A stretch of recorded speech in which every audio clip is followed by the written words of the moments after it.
For countless years, people have used silver and gold as their primary currency. And over those years, some of it was lost, stashed, or otherwise taken and hidden from history. These are the stories of America's buried treasures in your neck of the woods. Today's treasure tale takes us to Larimer County, Colorado, in search of a lost Army payroll. This story is recounted in the book Colorado Treasure Tales by W.C. Jameson. Somewhere in Larimer County, near the top of a mountain located northwest of Fort Collins and almost to the Wyoming border, lies a long-lost Army payroll cache that, according to researchers, is likely worth an incredible fortune. This cache, or at least a portion of it, was hidden in 1872 and actually rediscovered in 1883. The finder, unfortunately, was killed a short time later, and the precise knowledge of the location died with him. One early morning during the second week of June 1872, $62,000 worth of gold coins was loaded into a military transport coach at the Clark and Gruber Mining Company in Denver. The gold was destined for a military payday at Fort Laramie, several days' travel to the north. The wagon driver, George Pritchett, was accompanied by a guard named LeBlanc. As Pritchett steered the mule-drawn wagon away from the loading dock, he was joined by an armed and mounted contingent of United States 7th Dragoons, which had received orders to escort the payroll wagon to Fort Collins, located some 60 miles to the north. The members of the Dragoon Patrol, led by Sergeant C. Foster, were armed with .44 caliber repeating rifles, as well as revolvers. The uneventful journey to Fort Collins took 2 days. On arriving at the military post, Sergeant Foster informed Pritchett that from this point on, they would be escorted by a patrol of troopers stationed at the fort. The Dragoons bid Pritchett and LeBlanc goodbye and left for the return trip to Denver. The following morning, as Pritchett and LeBlanc readied the wagons for the remainder of the trip to Laramie, they were informed that because all available troops were pursuing and skirmishing with warring Indians, no escort would be provided. Colonel Oscar Critchell, commanding officer of the fort, strongly recommended that the departure of the wagon be delayed until such time as the troopers returned from action. Pritchett, annoyed by Critchell's position, told the colonel that he was inclined to proceed without an escort. Pritchett had never missed a deadline and saw no reason to miss this one. Once again, Critchell emphasized that the payroll wagon should remain at Fort Collins until such a time as the escort troops would become available. Pritchett told Critchell that if the wagon made the rest of the journey without an armed escort, anyone they encountered along the way would be inclined to suspect that they weren't carrying anything valuable and would likely leave them alone. Critchell agreed with the driver's logic, relaxed his stand on the matter somewhat, and allowed the men to drive the wagon out the gate and onto the road leading to Fort Laramie. Nearly an hour out of Fort Collins, the payroll wagon slowed slightly as it proceeded up a grade towards Coyote Pass, not far from the present day of Livermore. Near the top of the grade, and lurking behind some rocks, were 4 men, rifles at the ready, and all eagerly anticipating the arrival of the wagon. The 4 consisted of Jeff Borrell and his sons Kobe, Floyd, and Vance. Since his arrival in this part of Colorado several years earlier, Borrell had undertaken several unsuccessful attempts at ranching and other enterprises, but failed at all of them.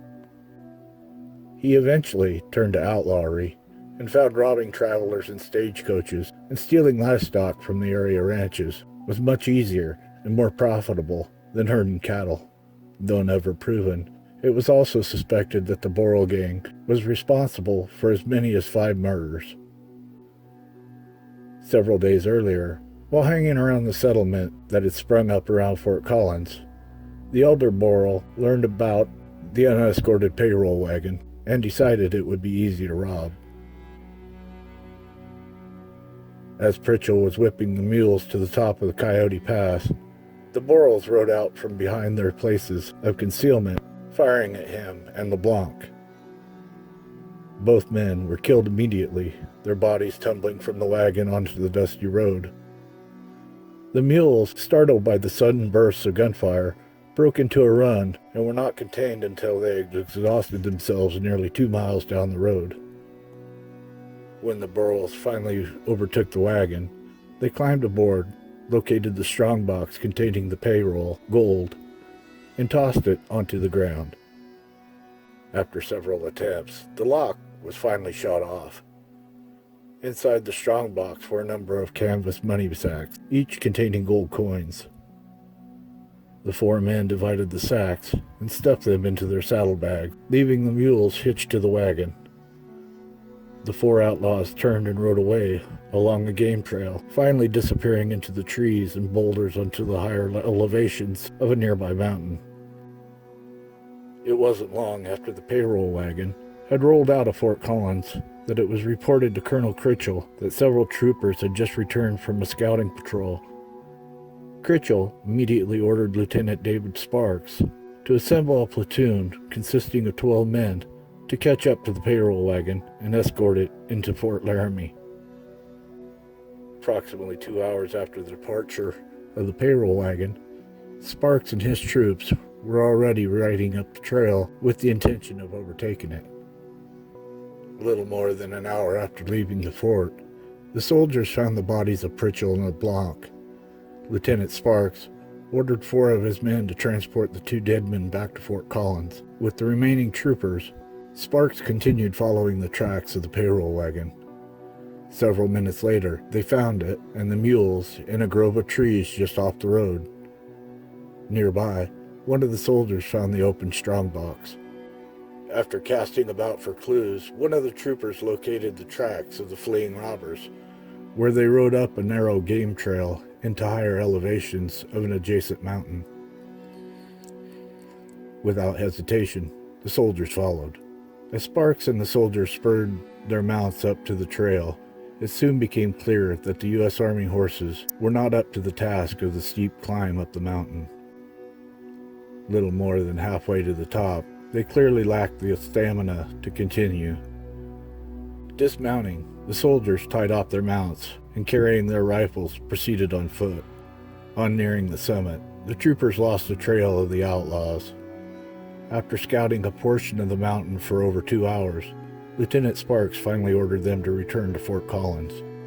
Little known to the soldiers, the Borals, barricaded in a shallow cave that had earlier been stocked with provisions, had been watching the troopers since they arrived near the summit. With rifles aimed at the approaching soldiers, the outlaws commanded a prime defensive position with an excellent field of fire should they be discovered and forced into a gun battle. At one point, the soldiers were so close to the Borals that their conversations could be overheard. When the troopers finally left the mountain, Jeff Boral told his sons they would remain at the cave for a few days until things cooled down somewhat.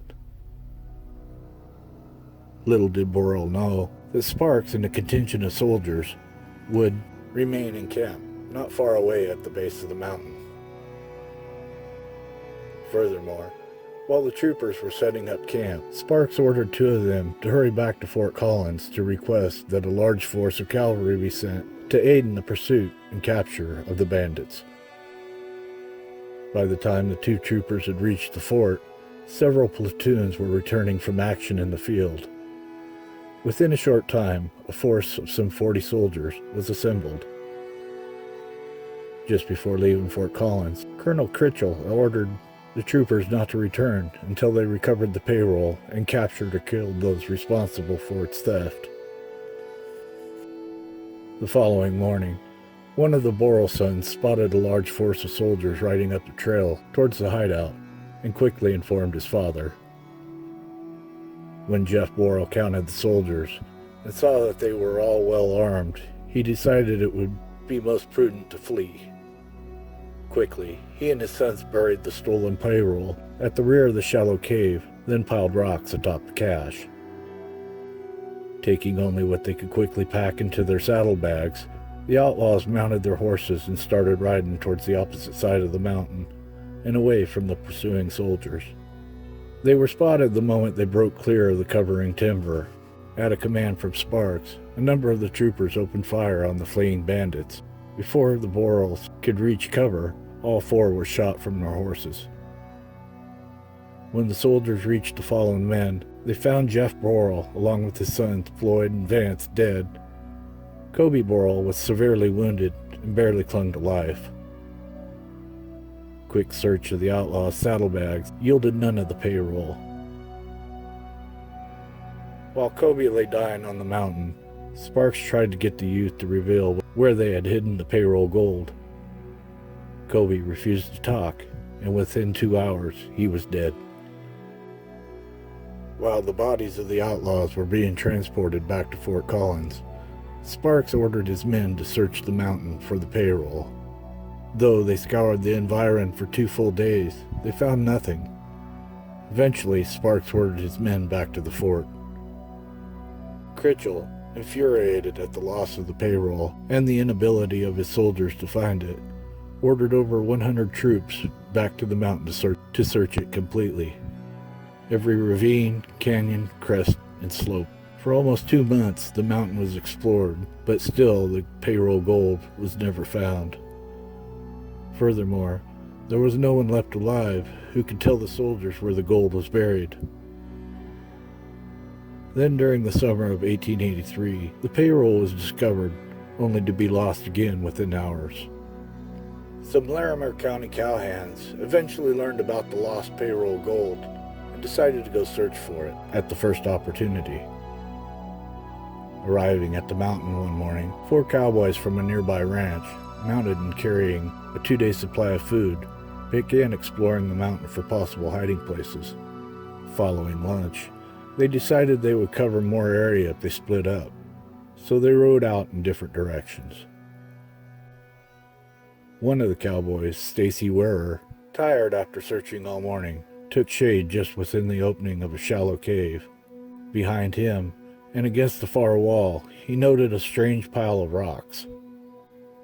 The more he regarded the rocks, the more he realized they did not occur there naturally, that they were clearly stacked there by someone. He wondered why. Crawling to the rear of the cave, Wearer rolled the rocks away and dug into the newly exposed sandy floor of the cave. There, just inches below the surface, he found several canvas sacks containing the lost Army payroll gold. Wearer removed some of the coins from one of the sacks, placed them in his pocket, and reburied the remainder.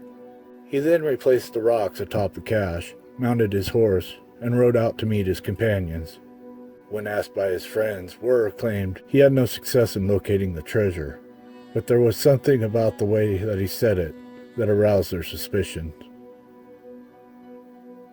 Presently, Wearer told his companions he was tired of the search and that he was going to return to the ranch.